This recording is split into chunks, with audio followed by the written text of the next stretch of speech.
Today I'm gonna show you how to meal prep buffalo chicken with mac and cheese for the freezer. It is super easy to make and has 58 grams of protein. First thing first, put a pot on a scale and add in pasta. You need to add 60 grams of dry pasta for every serving you want to make. In this video I will meal prep 3 servings, so I will add 180 grams in total. I'm using elbow macaroni for this one as I still had them in my pantry, but you can use whatever dry pasta you have on hand, that doesn't really matter. Add a strong pinch of salt, then fill the pot halfway with water and put it on the stove on high heat. You don't need to wait until the water is boiling to add your pasta, you can add them from the beginning as long as you stir the pasta a couple of times while the water is heating up so that they don't stick. So as soon as the water starts to boil, let the pasta simmer for about 8 to 10 minutes until al dente, and as soon as they are cooked through, you need to drain the water, but before that, please remember to save about 1 glass full of pasta water. This is something I always recommend when making pasta dishes. It will make your sauce much better. I will show you why in a second. Drain the rest of the water and then give the pasta a little wash with cold water so they stop cooking and get cold.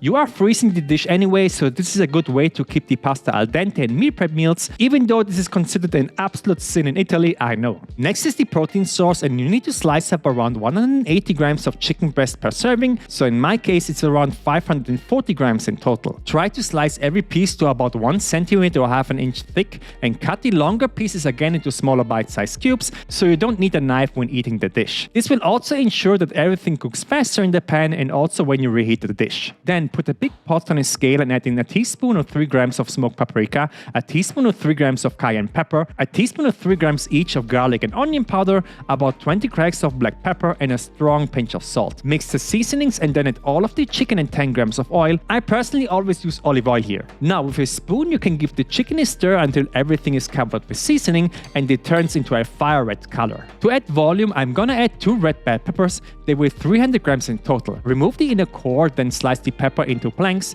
Turn them and cut again into bite-sized pieces, roughly the size of the chicken. You can also use carrots or cabbage here, both work equally well. You need about 100 grams per serving. I also like to chop up 2 onions that weigh 150 grams in total, and this entire bowl will only add 50 calories per serving and is the perfect way to add volume to your meals. Lastly, place a bowl on a scale and add in shredded cheddar cheese, 25 grams per serving, so in my case it's 75 grams in total. Cheddar cheese is very high in calories, however the taste of cheddar is super important for this dish, so I think it's a must-add. Next is evaporated milk. This is available as a 3% fat version. It's a concentrated milk that tastes sweet but has less than a third of the calories of heavy cream.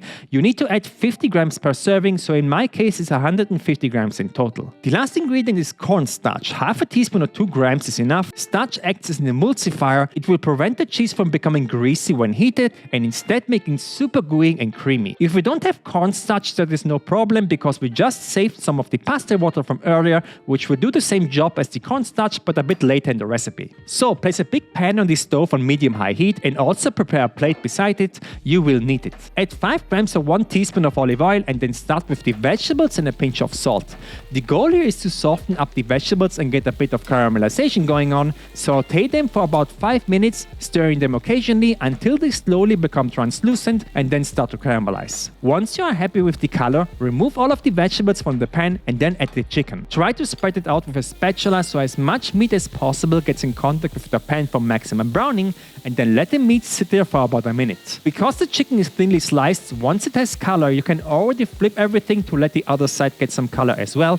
The meat needs about 3 to 4 minutes in total, that's it. Don't overcook the chicken breast here or it can become very dry very fast. After 4 minutes in total, add back in the vegetables and combine everything so they get mixed with the seasonings as well. Then switch off the heat of the stove and add the cheese sauce. This is where you need to add the pasta water if you don't have any cornstarch. Just add half of the glass and start mixing, and add more if you think it's too dry. The remaining heat of the pan is enough to slowly melt the cheese until it becomes a creamy and gooey consistency.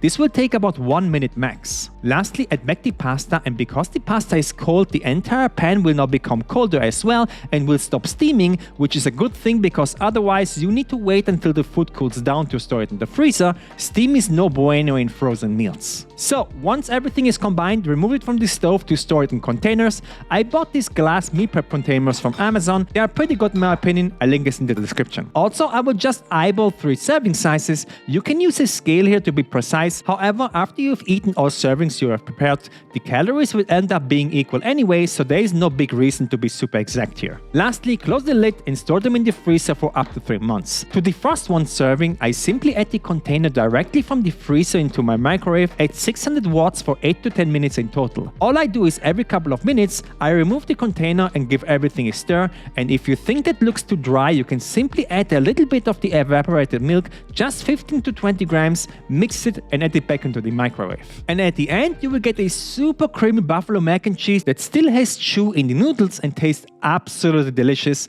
One serving comes in at 685 calories with 58 grams of protein. If you like this recipe, you need to check out my cookbook with over 200 low-calorie, high-protein recipes that will help you lose weight and keep it off for the rest of your life. Buy it once and get every recipe update for free. The link is in the description.